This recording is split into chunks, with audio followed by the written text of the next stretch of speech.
Hello everyone, welcome to Tathastu and a very welcome to our daily news and editorial analysis which is being presented by me. My name is Khushbu. Let's get started with today's analysis. First of all, we will check out the table of contents and table of contents में क्या क्या है. सबसे पहले जो अभी का बहुत ही हॉट टॉपिक चल रहा है and that is related to the ethics committee. So Lok Sabha का जो ethics committee है उसके बारे में हम जानेंगे. ये क्यों अभी न्यूज में है, क्या है एंड ऑल, कब आया, ये सारी चीजें इंडियन एक्सप्रेस में बहुत ही अच्छे से जो इसको एक्सप्लेनेशन दी हुई है, तो that we will be checking out. Right, next आता है, ये पेपर 2 का हो गया अपना जीएस. देन आता है इंडिया वर्सेस भारत इन एनसीईआरटीज. अब एनसीईआरटीज में भी इंडिया एंड भारत का जो है इशू वो अभी इंक्लूड हो गया है. क्या है ये थोड़ा सा हम जान लेते हैं इसके बारे में. देन ये एक एडिटोरियल है, women marriage and work. Right, तो ये हमारा पेपर 1 में आ जाएगा, society women and everything related to the underprivileged and all those kind of things. तो women marriage and work related जो हमारा एडिटोरियल है द हिंदू का, इसको हम कवर करेंगे. फिर आता है फल्गु रिवर, ये हमारा ज्योग्राफी के साथ साथ जो है हमारा हिस्ट्री, ये दोनों ही कवर कर रहा है. इसमें ये फल्गु रिवर से ही जो है वो रिलेटेड है. टेक्स्ट एंड कंटेक्स्ट का जो पार्ट है द हिंदू का, उसमें से लिया गया है. What is this Falgu river is all about, क्या स्टोरी है इससे एसोसिएटेड, हमारा हिस्ट्री से, माइथोलॉजी आप उसको बोल दीजिए या फिर अपनी हिस्ट्री बोल दीजिए, उसी से रिलेटेड है. So that also we will be checking out. ठीक है, तो ये पेपर 1 से ही हो गया हमारा. So these are the topics हम जो कि कवर करने वाले हैं. And before proceeding ahead, information. And information क्या है? It is related to pressure. So in order to be very much sure about your pre, do not forget to join the pre-sure. And in order to get the complete information related to this thing, please call on this particular number wherein you will get the complete details, या फिर enquiry@tathastu.com आप इस पे भी जो है mail कर सकते हो to get the complete details related to the pre-sure. इसके अलावा हमारा जो दूसरा कोर्सेज जो अभी लॉन्च हो रही हैं, that is related to the CSET paper 2. Okay, तो सीसेट पेपर 2 से भी अगर रिलेटेड किसी तरीके की कोई आपको इंक्वायरी है तो वो इंक्वायरी आप इन सभी पे ही, दोनों पे ही you can ask. CSAT paper 2 की जो फुल फ्लेज फाउंडेशन बैच है और उसके साथ साथ जैसे प्री श्योर है वैसे ही सीसेट के लिए भी मॉक टेस्ट भी जो है that is also going to be launch. तो दोनों से ही रिलेटेड, मतलब ये 3 कोर्सेज हो गए, इनसे रिलेटेड जो भी आपको डाउट्स है you can call and get the details. Okay, चलो, so let's move on with the very first topic. and हमारा जो पहला टॉपिक है, it is related to the ethics, Lok Sabha ethics. अब यहाँ पे जो ये पूरा ये झगड़ा, मामला, प्रॉब्लम, ये सारी जो चीजें चल रही हैं, that is because of this lady and कौन है ये, महुआ मोइत्रा है. तो इनके ऊपर एक्चुअली इल्जाम लगा है कि इन्होंने she took money in order to ask questions in the Lok Sabha. तो लोकसभा में क्वेश्चन पूछने के लिए इन्होंने क्या किया, पैसे लिए हैं. तो ये एलिगेशन है और ये बहुत बड़ा एलिगेशन है. तो इस चीज के ऊपर अभी जो भी मामला है, इस चीज को तह तक जानने के लिए अब ये जो कमेटी है इसको ये मामला सौंप दिया गया है एथिक्स कमेटी को. ठीक है, जो अब यहाँ पे हमारा जो मेन फोकस है that is going to be on the ethics committee itself. मतलब एथिक्स कमेटी से ही रिलेटेड जो भी पॉइंट होंगे वही हम इस पर्टिकुलर आर्टिकल में डिस्कस करेंगे. ठीक है, अब जब मामला आता है एथिक्स कमेटी, राइट, तो एथिक्स कमेटी जो है इसको एस्टैब्लिश, अगर हिस्ट्री की बात करें तो इसको जब एस्टैब्लिश किया गया था तो उस टाइम ये एडहॉक था. आप लोगों ने एडहॉक टीचर्स के बारे में सुना होगा ना, तो एडहॉक वैसे ही ये भी, इट मींस कि ये टेम्परेरीली जो है एथिक्स कमेटी को बनाया गया था स्टार्टिंग में, बट लेटर ऑन इसकी यूसेज, इसकी रिक्वायरमेंट को देख करके इसको परमानेंट कर दिया गया था. But that actually happened I guess in 2015. ठीक है, तो 2015 में जो है इसको जाकर के परमानेंट किया गया. सो जो प्रिसाइड, अभी इसका पीछे का जो स्टोरी है हिस्ट्री से related to this thing, that how it was actually formed, वो देख लेते हैं. राइट, तो जो एथिक्स कमेटी है इसको एस्टैब्लिश किया गया. A presiding officers conference held in 1996. Presiding officers की जो मीटिंग है वो हेल्ड हुई 1996 में, और दिस वाज द टाइम, यानी कि 1996 में ये पहली बार था जब इसके बारे में डिस्कशन हुआ कि हाँ भाई हमको जो है एथिक्स जो पैनल्स है दोनों ही हाउसेज में होने की जरूरत है। अब यहाँ पे एक क्वेश्चन आ जाता है जो एकदम न्यू है प्रेपरेशन के पर्सपेक्टिव से, कि ये प्रिसाइडिंग ऑफिसर्स एक्चुअली होते कौन है। प्रिसाइडिंग ऑफिसर जैसे कि लोकसभा में स्पीकर हैं, वैसे ही राज्यसभा में हमारे जो वाइस प्रेसिडेंट होते हैं, सो that is the presiding officer, जो कि चेयर पे विराजमान है, that particular person who is heading the complete सभा। ओके, तो वो प्रिसाइडिंग ऑफिसर हो गए। तो इनकी जो मीटिंग हुई थी, कॉन्फ्रेंस हुआ था, तो वहां पे इस चीज से रिलेटेड जो है वो बात हुआ कि भाई दोनों जगह जो है हमको क्या चाहिए, एथिक्स, मतलब ये जो कमेटी, इस तरीके की कोई कमेटी जो है वो एक्चुअली होनी चाहिए। तो उस टाइम जो वाइस प्रेसिडेंट थे KR नारायणन जी, उन्होंने कॉन्स्टिट्यूट किया एथिक्स कमेटी, एंड ये एथिक्स कमेटी जब कॉन्स्टिट्यूट हुई थी 1997 में, ये अपर हाउस में हुई थी। Now you have to tell me that what is this upper house and lower house. बहुत ही सिंपल है, बहुत ही सिंपल है, बेसिक्स तो आपको पता होंगे ही, ठीक है। तो ये अपर हाउस, कमेंट सेक्शन में इसको जो है रिप्लाई जरूर करिएगा। सो यहाँ पे देखो, जब भी मैं क्वेश्चन पूछती हूँ तो उस टाइप के क्वेश्चन जनरली पूछती हूँ जो इजी है, आप रिप्लाई कर सको। टफ वाला तो मैं आपको बता ही देती हूँ। ओके, सो अपर हाउस में के लिए जो है इन्होंने एथिक्स कमेटी 1997 में कॉन्स्टिट्यूट करी, एंड इसको इनॉग्रेट किया गया मई में to oversee the moral and ethical conduct of the members. जो मेंबर्स हैं उनकी मॉरल एंड एथिकल जो कॉन्डक्ट है, वो किस तरीके से कंडक्ट कर रहे हैं अपने आप को, related to that, and in order to examine the cases of misconduct also. तो अपने आप से केस नहीं पिकअप करते हैं, राइट, पिक करते हैं, उनको उस चीज के लिए जो है वो बोला जाता है भाई ये केस जो है वो एक्चुअली हैंडल करिए, राइट। तो जो भी केस इनके पास आते हैं मिस कॉन्डक्ट को लेकर के, तो वो जो पॉइंट्स हैं वो यहाँ पर ये हैंडल करती है। तो ये जो मतलब इस तरीके से इसका गठन हुआ था, इस तरीके से जो इसकी फॉर्मेशन हुई थी 1997 में। Now the rules applicable to the committee of privileges also apply to the ethics panel also।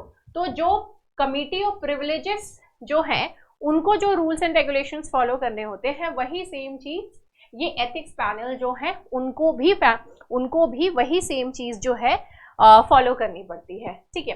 अब जब ये लोकसभा की बात आती है, ठीक है, अभी मैं आंसर ही बता देती हूँ, Rajya Sabha upper, lower is the Lok Sabha. जब लोकसभा की बात आती है तो एक study group of the house committee of privileges after visiting Australia, एक स्टडी ग्रुप बनाई। देखो स्टडी ग्रुप्स बनती in order to study the best practices around the world, तो बेस्ट प्रैक्टिसेस स्टडी करते हैं। तो ये जो ग्रुप है ये ऑस्ट्रेलिया, यूके, यूएस में 1997 में गई, एंड वहां पे उन्होंने देखा कि किस तरीके से कॉन्डक्ट एंड एथिक्स जो हैं वो हैंडल करे जाते हैं लेजिस्लेचर से रिलेटेड। एंड वहां से वापस आने के बाद ये जो स्टडी ग्रुप है उन्होंने जो भी चीजें सीखी उसके बेसिस पे उन्होंने कहा कि क्यों ना जो है हम एक एथिक्स कमेटी जो है फुल फ्लेज उसको बना दें, ठीक है। पर उस टाइम उन्होंने सजेस्ट किया, उन्होंने रेकमेंड किया था एथिक्स कमेटी को लेकर के, बट उस टाइम लोकसभा में जो है इस चीज को अप्लाई नहीं किया गया। तो आप अगर आपने पहले के कुछ वीडियोज आप उठा करके देखिए, उस टाइम क्या होता था कि कंडक्ट की क्या ही बात करें, हमारे एमपीज जो हैं वो चेयर उठाकर एक दूसरे को पीट दिया करते थे, वहीं पे ही मार पिटाई जो है वो सारी चीजें एक्चुअली हो जाती थी, ठीक है।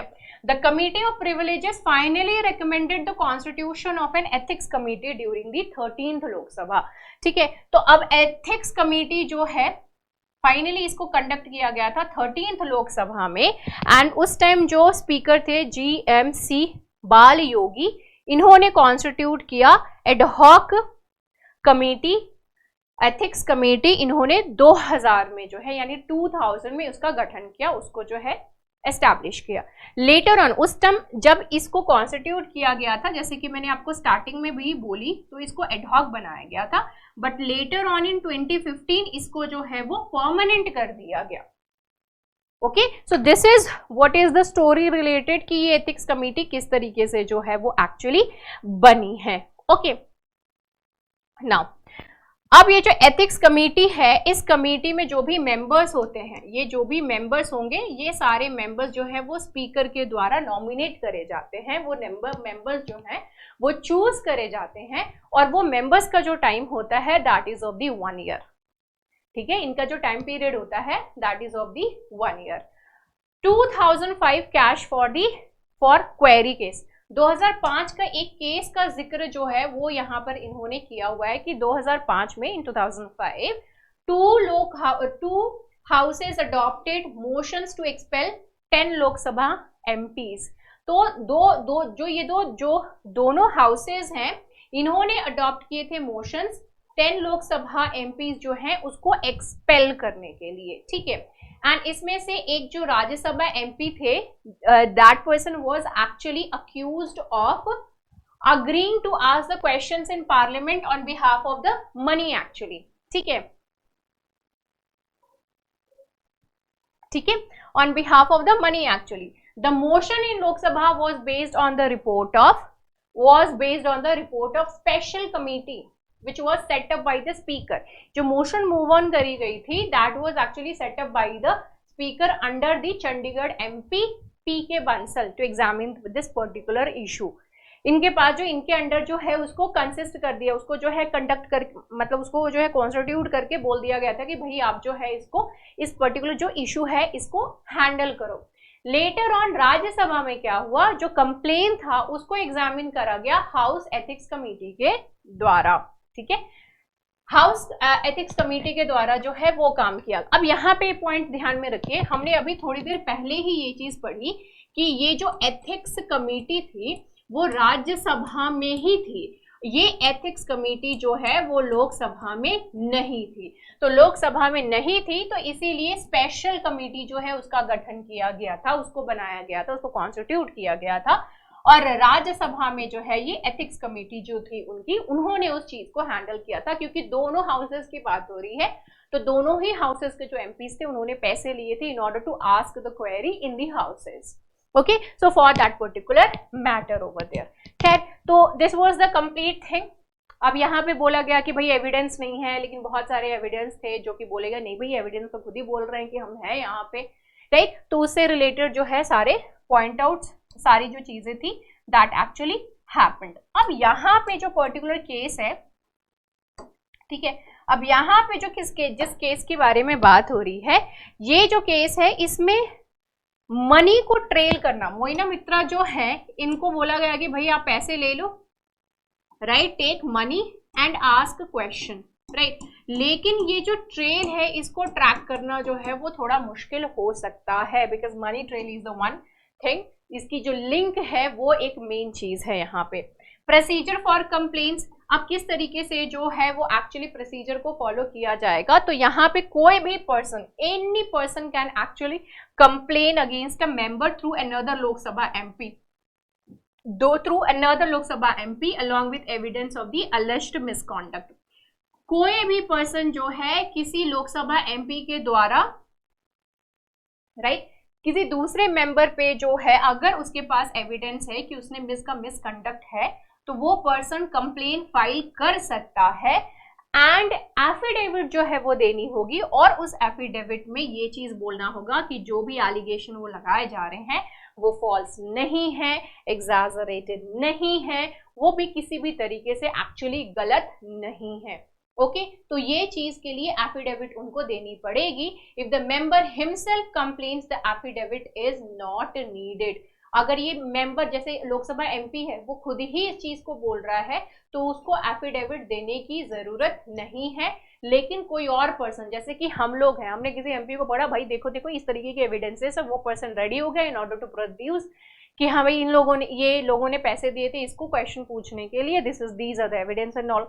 अगर वो रेडी हो गया तो एक एफिडेविट मेरे को बनाना होगा, वो एफिडेविट जो है वो प्रेजेंट करनी पड़ेगी, right. So this is how the things actually work. अब ये जो स्पीकर है दैट, अब ये स्पीकर के ऊपर आता है कि वो रेफर कर रहा है कि नहीं। तो speaker can refer the committee, speaker कोई भी जो केस है, कोई any complaint against an MP, कोई भी केस उसको लगता है कि भाई रेफर कर देना है तो वो रेफर कर देगा। कौन? स्पीकर करेगा खुद के बेसिस पे मिसकॉन्डक्ट अगर किसी भी तरीके से होती है तो। Committee does not allow entertain complaints based on the media reports, क्योंकि मीडिया में जो है वो बहुत सारे एलिगेशंस ऐसे तैसे जैसे लगते रहते हैं। तो कमेटी अगर मीडिया ट्रायल्स जो मतलब बहुत ज़्यादा कॉमन हो गया है तो इसके बेसिस पे किसी भी तरीके की जो कंप्लेन आती है इसके इस तरीके के किसी भी इस तरीके के कोई भी जो एलिगेशंस होते हैं उसको ये कंसीडर नहीं करते हैं। ओके, रिपोर्ट्स और on matters that are sub judice the committee makes a prima facie inquiry before deciding to examine a complaint. Committee पहले देखती है कि हाँ भाई ये कंप्लेन जो है वो एक्चुअली कंसीडर करने लायक है भी या नहीं, फिर उसके बेसिस पे जो है ये एक्चुअली डिसाइड करते हैं that what should be done. It makes it's recommendations after evaluating the complain. वो जो भी रिकमेंडेशन करती है वो कंप्लेन को इवैल्यूएट कर देंगे और उसके बेसिस पे जो है वो रिकमेंडेशंस कर देते हैं। ठीक है, अब ये जो कमिटी है this actually presents its report to the speaker. अब हाउस का जो स्पीकर है उसको उन्होंने अपना जो भी रिपोर्ट आता है, पॉजिटिव है नेगेटिव है जो भी है, वो प्रेजेंट कर देते हैं। एंड वहां पे बेसिकली एक प्रोविजन भी दिया हुआ है कि हाफ एन आवर का जो डिस्कशन है रिपोर्ट के ऊपर होने की जरूरत है, क्योंकि अगर व्हाट इफ द एलिगेशन था वो सही निकल गया देन व्हाट इफ एलिगेशन जो है वो सही नहीं था देन व्हाट। ओके, तो उस तरीके से जो है वो डिस्कशन करना इज इंपॉर्टेंट एंड वही काम जो है they will be doing. Now privileges committee की बात करते हैं। अब ये जो ये एथिक्स कमेटी है, जैसे कि मैंने आपको स्टार्टिंग में ही कहा कि जो रूल्स जो है वो प्रिविलेजेस कमेटी पे अप्लाई होती है वही रूल्स एथिक्स कमेटी के ऊपर भी अप्लाई होती है, एकदम डिट्टो सेम अप्लाई होती है। ठीक है, तो अब यहाँ पे जो वर्क है एथिक्स कमेटी का, ठीक है, एथिक्स कमेटी का जो वर्क है और जो प्रिविलेजेस कमेटी का जो वर्क है, दोनों का ही जो काम होता है वो अक्सर ओवरलैप कर जाती है। ठीक है, अब यहाँ पे जो एलिगेशन आता है करप्शन का अगेंस्ट एन एमपी, अब करप्शन का जो भी केस आता है एमपी के अगेंस्ट, तो वो आप एथिक्स कमेटी को भेज दो, क्योंकि एथिकली है ना करेक्ट नहीं है तो आप उसको भेज दो, या फिर आप प्रिविलेजेस कमेटी को भेज दो। इन दोनों में से किसी को भी जो है आप एक्चुअली भेज सकते हो। लेकिन जब बात आती है बहुत ही सीरियस एलिगेशंस की, तो इस तरीके कोई एक्यूजेशंस होते हैं तब प्रिविलेजेस कमेटी के पास ही जो पॉइंट है, जो भी कंप्लेन है वो जाएगी, अगर बहुत ही सीरियस कोई एलिगेशन है तो। अब जब बात आती है mandate of privileges committee, it is to safeguard the freedom, authority and dignity of the parliament. जो भी आपकी फ्रीडम है, अथॉरिटी है, डिग्निटी है, किसकी, पार्लियामेंट की, उस चीज को प्रोटेक्ट करने के लिए, सेफगार्ड करने के लिए प्रिविलेजेस कमेटी जो है that is over there. Okay, क्योंकि हो सकता है कि क्या पता कि कोई गलत जो है एलिगेशंस लग रहे हो, है ना, so that's the point. Now these privileges are enjoyed by individual members as well as the house as a whole. अब ये जो प्रिविलेजेस हैं ये इंडिविजुअल मेंबर्स हो उनको भी ऊपर अप्लाई होती है, and whole of the house also, सारी जो हाउसेज हैं इन दी पार्लियामेंट उन सभी के ऊपर जो है ये एक्चुअली एप्लीकेबल है।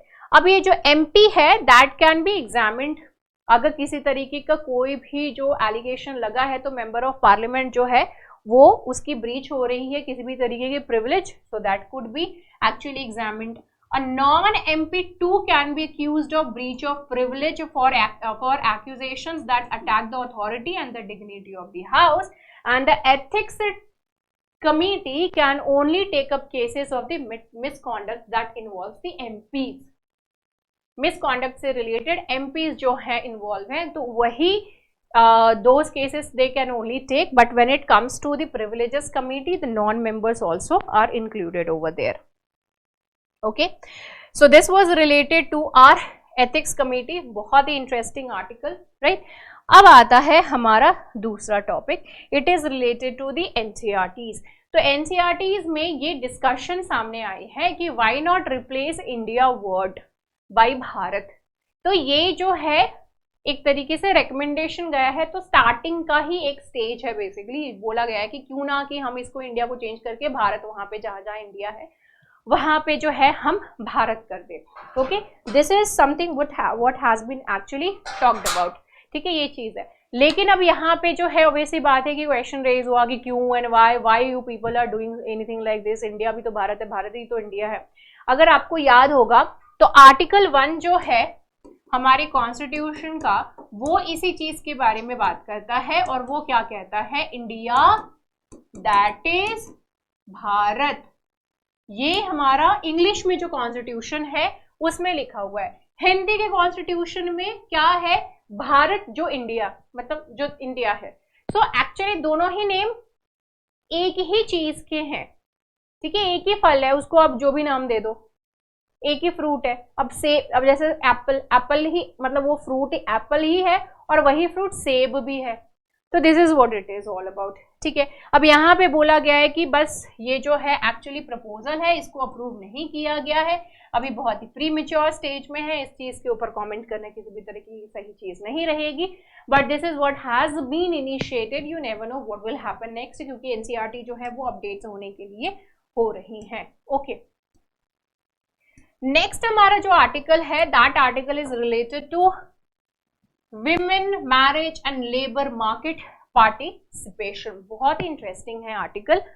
क्लॉडिया गोल्डिन, जिनको कि इस साल इकोनॉमिक्स में नोबेल प्राइज मिला है, तो उनकी ही स्टडी से रिलेटेड ये पूरी आर्टिकल है।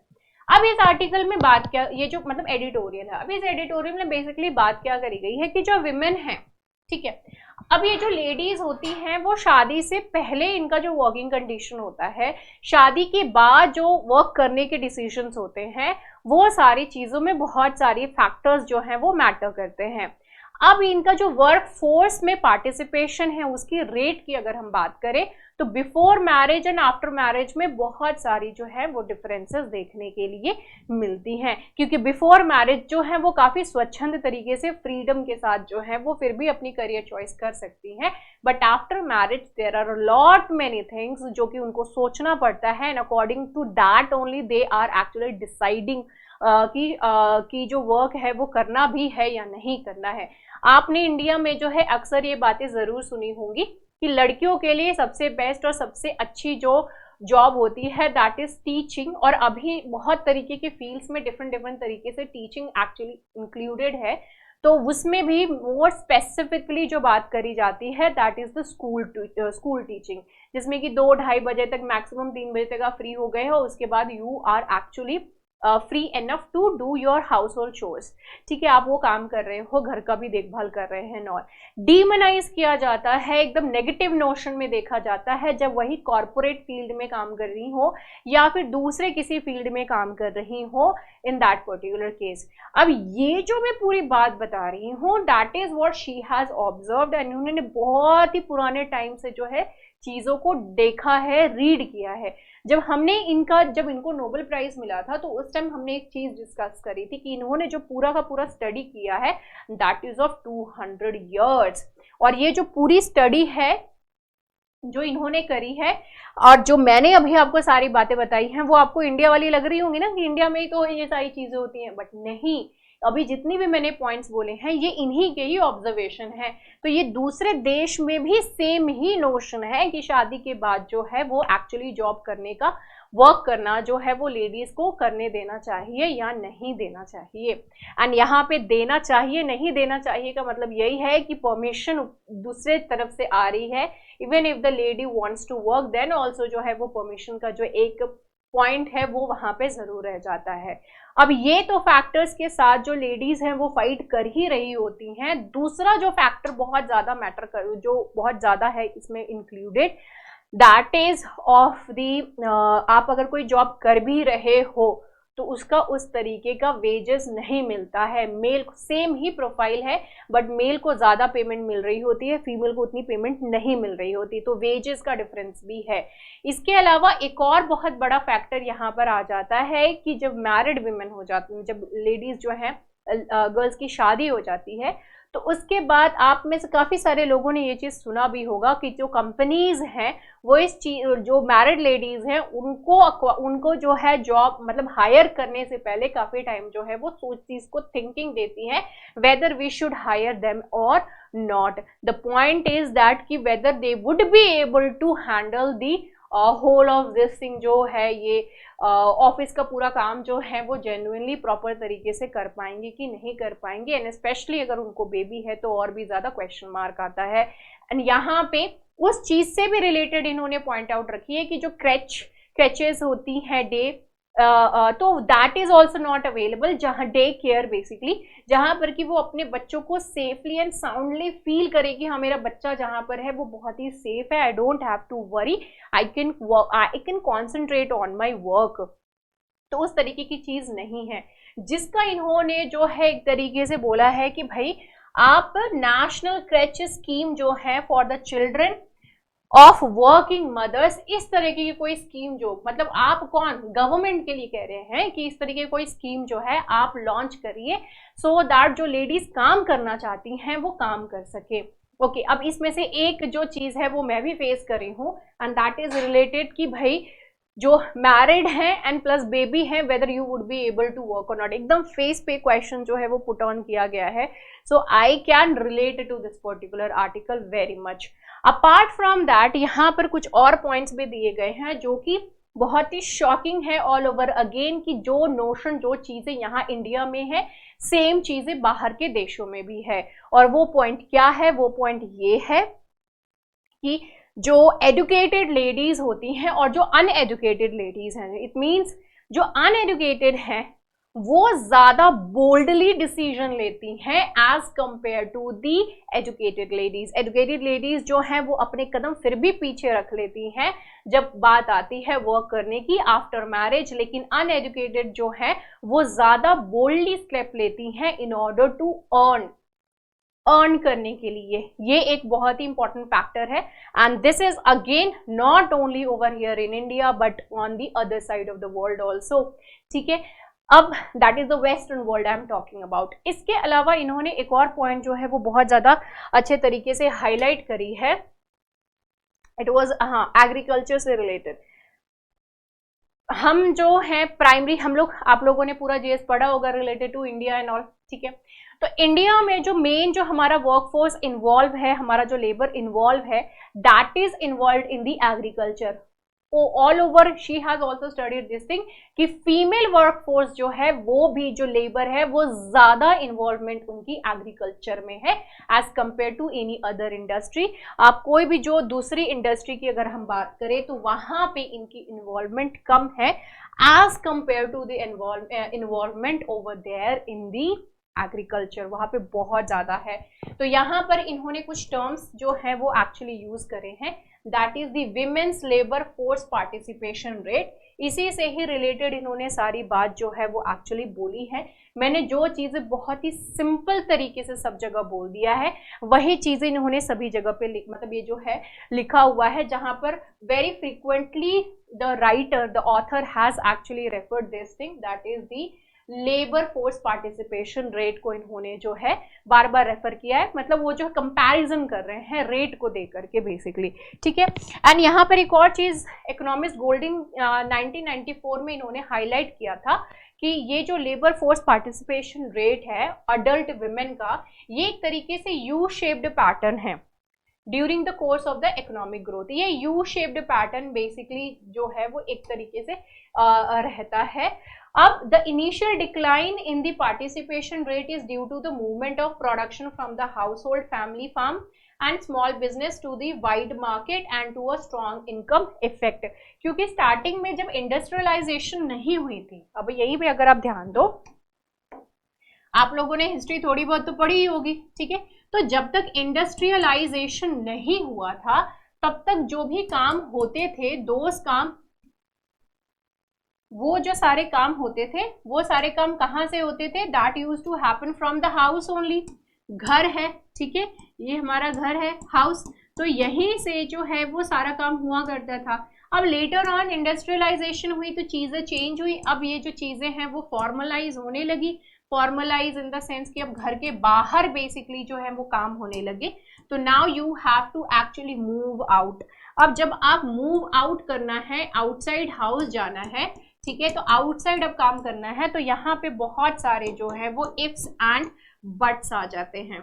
ठीक है, अब यहाँ पे एक बहुत ही फेमस डायलॉग एक्चुअली याद आ रही है, no if no but only जट। हालांकि कोई मतलब नहीं होता है इस चीज का, but still no if no but only work that can be there. खैर, सो ये इफ्स एंड बट्स आ जाते हैं। अभी इफ्स एंड बट्स जो हैं वो एक्चुअली कौन से इफ्स एंड बट्स आते हैं? These actually happens after marriage. Actually जो चीज़ें मैंने अभी आपको एक्सप्लेन करी, क्योंकि यहाँ पे फैमिली के से रिलेटेड आपको सोचना पड़ता है। You have to think about your children also, you have to think about your house also. ये सारी चीज़ें जो हैं वो आपको सोचनी पड़ती हैं। Other chores, everything you have to take care of, right. So all these are the things which the lady has to take care of. इसी वजह से जो है उनका वर्कफोर्स जो पार्टिसिपेशन है वो बहुत ही ज़्यादा कम हो जाता है। अब यहाँ पे फीमेल लेबर फोर्स पार्टिसिपेशन जो है इंडिया में 2022 में इन्होंने बताया कि बेसिकली डिक्लाइन हुआ है। पहले ज़्यादा पार्टिसिपेशन थी, अब कम हो गया है, ठीक है। 28% था, अब 24% जो है वो 2022 में ये 24% हो गया है, राइट। तो अब यहाँ पे जो इशू है basically considerably when women express a desire to participate in the labour market. अब ये डिज़ायर जब ये अपना एक्सप्रेस करते हैं, अब यहाँ पे बहुत सारे जो हैं वो वेरिएबल्स फैक्टर्स रहते हैं। एक तो रहता है कि उनका जो लिमिटेड एजुकेशन अटेनमेंट है, उनका एजुकेशन कितना है, वो एक बहुत बड़ा फैक्टर हो जाता है। दूसरा होता है लेस मोबिलिटी। अब लेस मोबिलिटी का मतलब है कि भाई फैमिली ऑब्लिगेशंस बहुत होती है ना, गर्ल्स इस चीज़ से रिलेट कर सकती हैं। भाई घर से बहुत दूर जा करके जो है आपको काम नहीं करना है, आपको घर के आसपास जो है अपना काम जो है वो ढूंढना है, इस तरीके की चीज़ें होंगे। सोसाइटल डिसअप्रूवल होता है। If a lady is working, एक मैरिड लेडी जो है अगर वो वर्किंग है, काम कर रही है, तो वो बहुत ही खराब बहू है। ये एक जो नोशन है वो बहुत ही ज़्यादा खराब है, जो कि एवरीवेयर यू विल सी। तो सोसाइटल डिसअप्रूवल एक तरीके से हो जाता है कि अगर कोई लेडी घर से बाहर निकल के काम कर रही है तो इट इज़ वेरी बैड। घर में है ठीक है, right. Institution of marriage amplifies the domestic obligations. जब ये मैरिज का जो एक इंस्टीट्यूशन है, ये पूरा का पूरा जो पूरा कार्यभार है related to the house, everything A to Z, everything that actually falls on the shoulder of the women. तो वो भी एक फैक्टर हो जाता है wherein there is no sharing. Sharing का कोई फंडा ही नहीं रहता है। So imposing many social and cultural impediments that affect their participation in the workforce also. So these are the kind of obligations which the women are actually facing. अब बहुत सारे actually factors हो जाते हैं। अब जैसे कि कुछ फैक्टर्स हमने यहाँ पे देखे, इसके अलावा क्या हो जाता है, उनके रिलीजियस एफिलिएशंस क्या है रिलेटेड टू वर्क, उनके कास्ट एफिलिएशंस क्या है, जोग्राफिकल लोकेशन जो कि मैंने आपको अभी यहाँ पे समझाया वो क्या हुआ, wealth of their house hold, घर में क्या वेल्थ है। बहुत सारे मैंने ऐसे अपने फ्रेंड्स के से ये चीज़ सुना है कि their family is not allowing them to work because they are very rich, तो वो काम नहीं करना चाहते। भाई कुछ लोग जो हैं वो अपनी खुशी के लिए भी काम कर सकते हैं, not just for the money, right. तो वेल्थ भी एक कंस्ट्रेन हो जाती है। अब जहाँ पर पैसे की बहुत कमी है तो उसको घर से बाहर निकलना पड़ता है, काम करना पड़ता है, तो वहाँ पे फिर भी जो है एक्सेप्टेंस मिल जाती है, but not with the people who are actually very rich, मतलब रिच हैं। अब ये सारे जो नोशन रिच वाला है, अब इसमें ultra rich and different type, तो that is a different thing. अब अल्ट्रा रिच आप देख सकते हो अंबानी, सभी लोग काम कर रहे हैं भाई, है ना। तो खैर that's a different thing, but ठीक है, ठीक है। प्रिवेलिंग सोसाइटल नॉर्म्स, अब विमेन के एम्प्लॉयमेंट से रिलेटेड जो सोसाइटी है आसपास वो क्या सोचती है, वो सारी चीज़ें भी जो है वो एक्चुअली बहुत सारा इम्पैक्ट डालती हैं। तो यही सारी चीज़ें जो हैं वो इसमें है, जो कि मैंने ऑलरेडी आपको एक्सप्लेन है वो करके रखा हुआ है। अब हमारा जो नेक्स्ट आर्टिकल है that is actually related to the Falgu river. Across the river Falgu to Gaya and Bodh Gaya, a tapestry of spirituality and beauty. This is the one which we are going to discuss अभी, and this is going to be our last article. And ये बहुत ही interesting article है, बहुत ही खूबसूरत सा, जिसमें कि आप माइथोलॉजी बोलिए या फिर अपनी हिस्ट्री बोलिए, जो भी बोलना है आप बोलिए, उससे रिलेटेड है।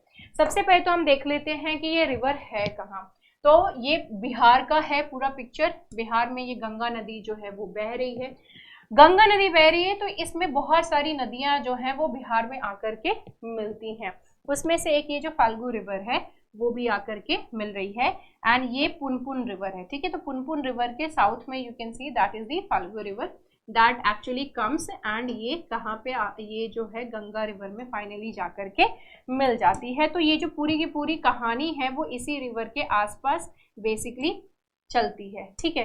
अब यहाँ पे जो है इस रिवर से रिलेटेड क्या बेसिकली है स्टोरी।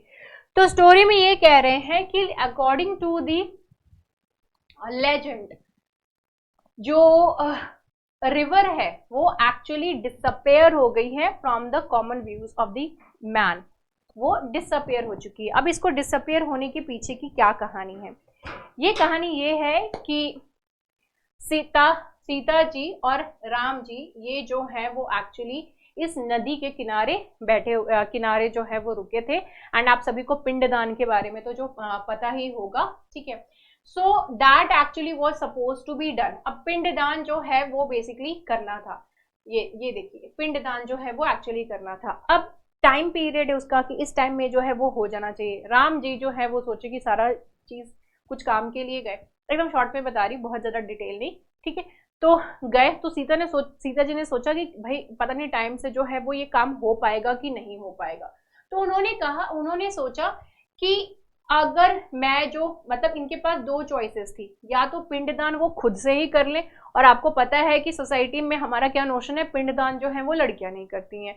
पिंडदान आप एंसेस्टर्स के लिए कर रहे हो। तो उनके पास दो चॉइसेस थी, या तो पिंडदान वो खुद ही कर ले, या फिर ये जो रिचुअल इतने सालों से चली आ रही है वो रिचुअल ही मिस कर दे। तो इन्होंने क्या किया, इन्होंने पिंडदान अपनी तरफ से कर दिया। पिंडदान जैसे हुआ वैसे ही राम जी आ गए। अब एक और पॉइंट यहाँ पे ध्यान में रखिएगा, जब ये पिंडदान हो रहा था तो उस टाइम उस चीज को विटनेस करने के लिए कि हाँ पिंडदान हो रहा है, ये विटनेस किसने किया था? अग्नि ने, एक ब्राह्मण ने और एक काऊ ने, ठीक है। और वहां पे फल्गु रिवर भी थी, और वहां पे जो है एक ट्री भी था। अब इन सभी तो एक तरीके से ये कितने 5 हो गए टोटल। तो ये एक तरीके से इनके साक्षी थे, विटनेस थे कि हाँ इन्होंने पिंडदान कर दिया है। जब पिंडदान की बात हुई अप्रूवल करने की, भाई ये पिंडदान हो गया, तो इन लोगों को लगा कि भाई क्या पता राम जी जो है खुद भी पिंडदान करना हो। तो ये लोग अपनी बात से मुकर गए। एक ट्री थी जिसने की अपनी जो लॉयल्टी है, अपनी जो सच्चाई है, उसको उन्होंने जो है वो नहीं छोड़ा। उन्होंने जो है उस चीज से स्टिक रहे, लेकिन बाकी सभी जो है अपनी बात से वो इस चीज से पलट गए कि भाई पिंडदान हुआ है करके, ठीक है। अब इसी में क्या हुआ, अब सीता जी जो है वो बहुत ही ज्यादा गुस्से में आ गई कि तुम कैसे जो है वो झूठ बोल सकते हो।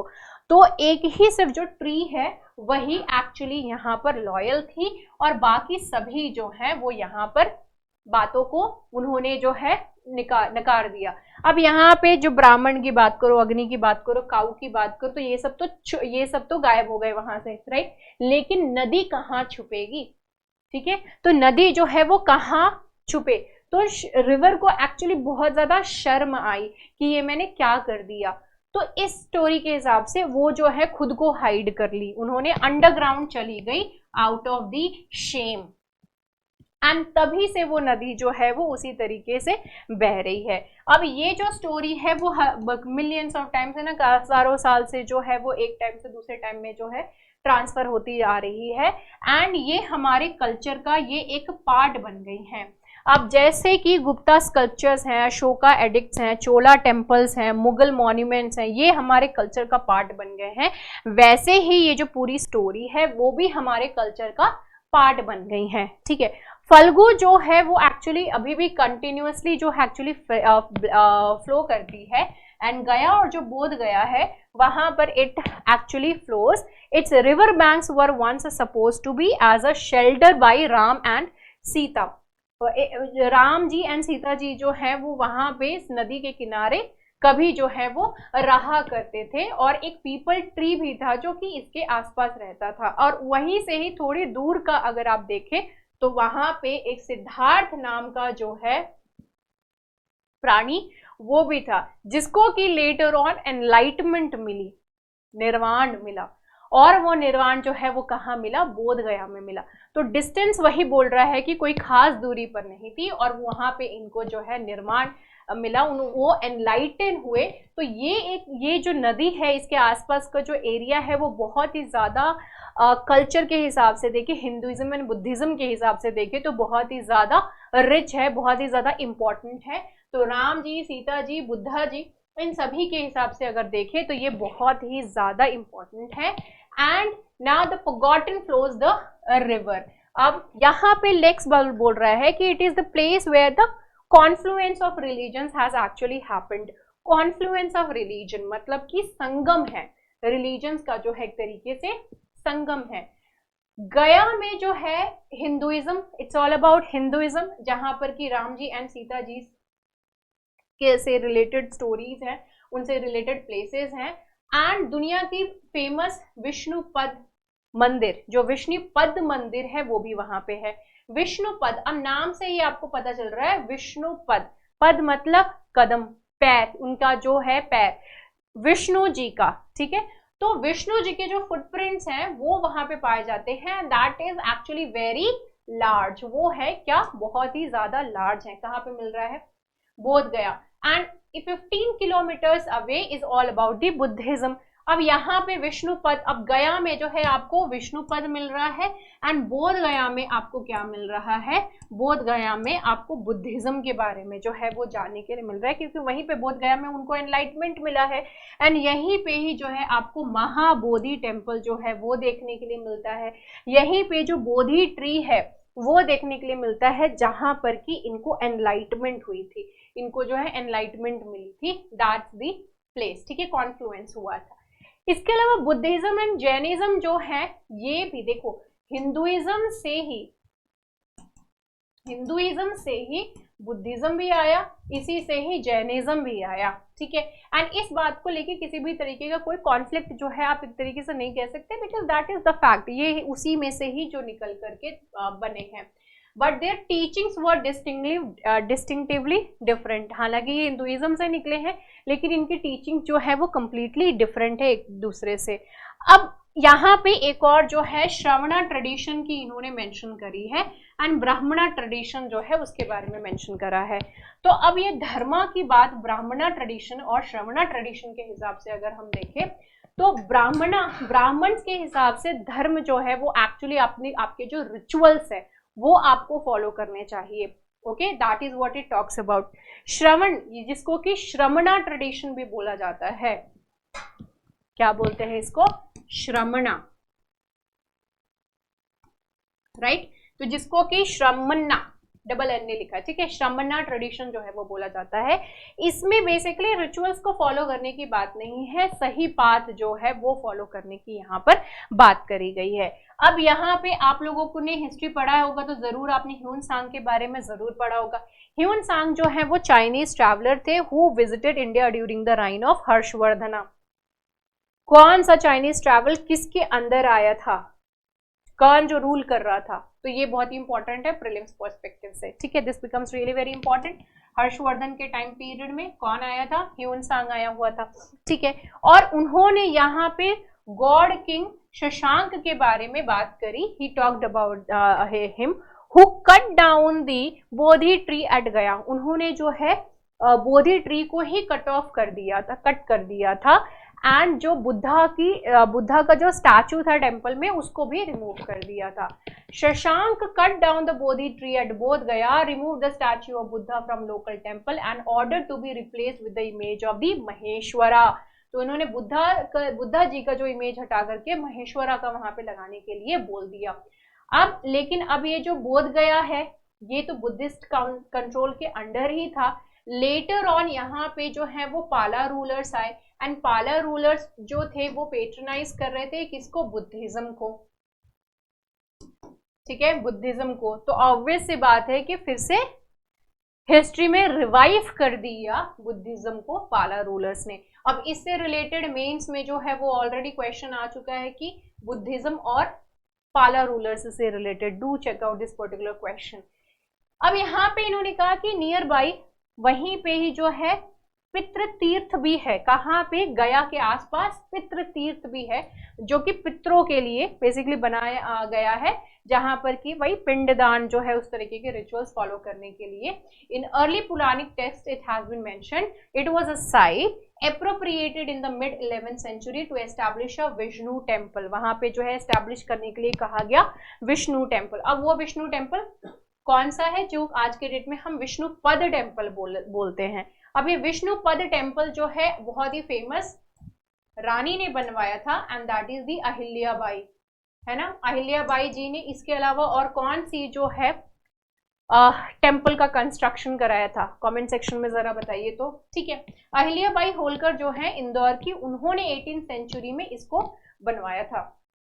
ठीक है, अब इसके अलावा जो है, अब सिचुएटेड इन स्पिरिचुअलिटी, अब टेम्पल्स, ट्रीज, किंग्स, क्वींस, ये सभी जो है हमारी हिस्ट्री के बहुत ही इंपॉर्टेंट पार्ट्स हो जाते हैं। इसके अलावा इन्होंने एक और बहुत ही इंपॉर्टेंट चीज मेंशन करी है, दैट इज दी सुजाता स्तूप।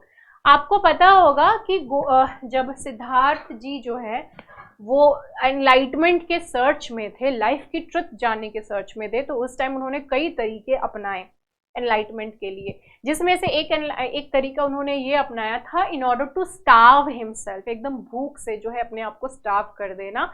तो एकदम वो हड्डी हो गए थे, बहुत ज्यादा सूख गए थे, तो उस टाइम सुजाता नाम की एक लेडी ने जो है उनको खीर से भरा एक बोल दिया था, एंड उसको पीने के बाद उनको रियलाइज हुआ कि एक्सट्रीम चीजें करने का कोई मतलब नहीं होता है, there is always a mid path. तो उस लेडी का जो है बहुत ही इंपॉर्टेंट रोल रहा है बुद्धा जी की एनलाइटमेंट से रिलेटेड, right. So that is the reason Sujata जो है ये बहुत ही फेमस है। तो इसी वजह से ये जो सुजाता स्तूप है, ठीक है, वो बनाया गया था। उनका जो एक कंट्रीब्यूशन है बुद्धा जी के एनलाइटन होने का, वो कंट्रीब्यूशन एक दर्शाने के लिए, तो वही आप स्तूप यहाँ पे ये देख सकते हो, दिस इज द सुजाता स्तूप।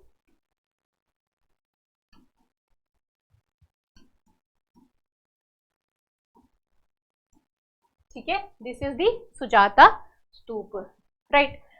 अब सुजाता स्तूप हो गया, यही कहानी जो मैंने चीज को आपको बताई। अब ये जो सारी चीजें हुई थी, that actually again happened near by the Falgu river only. ये सारी घटनाएं जो है उसी रिवर के आसपास हो रही है, तो ये रिवर जो है वो कितनी ज्यादा इंपॉर्टेंट है। अब यहाँ पर जो है उन्होंने कुछ इंपॉर्टेंट चीजें जो है वो मेंशन करी हुई है, that is the Bodhi tree, Animesh Lochan Chaitya, this Ratna Chakrama, then comes the Ratnagar Chaitya, then Ajpal, this Nigrod and Lotus Pond, and then the last comes the Raj Yatna Tree। ये सारी जो हैं वो इम्पॉर्टेंट हैं, क्रोनोलॉजिकली उन्होंने इन सारी चीजों को अरेंज करके रखी हुई हैं। अब जो है बट स्टिल अब यहाँ पे जो है this the Falgu river all over again becomes really very important over you. I seriously feel कि ये वाला जो आर्टिकल था ये बहुत ही इंटरेस्टिंग आर्टिकल था। I really like this article, ये आर्टिकल मुझे बहुत पसंद आया। इसके अलावा ऑब्वियस सी बात है कि गोल्डन का जो है ये article, this was also very interesting, and apart from that ये भी हमारे लिए बहुत ही नॉलेज गेन करने वाला था। चलिए, so this is it related to our today's daily news and editorial analysis. कैसा लगा भाई, do let me know in the comment section. आप लोग के कमेंट जरूर मैं पढ़ती हूँ, बहुत अच्छा लगता है व्हेन यू पीपल से समथिंग रियली वेरी पॉजिटिव, एक तरीके से एनकरेजमेंट मिलती है। So see you in the next video, bye bye, take care and have a great time, good night, sayonara, Jai Hind.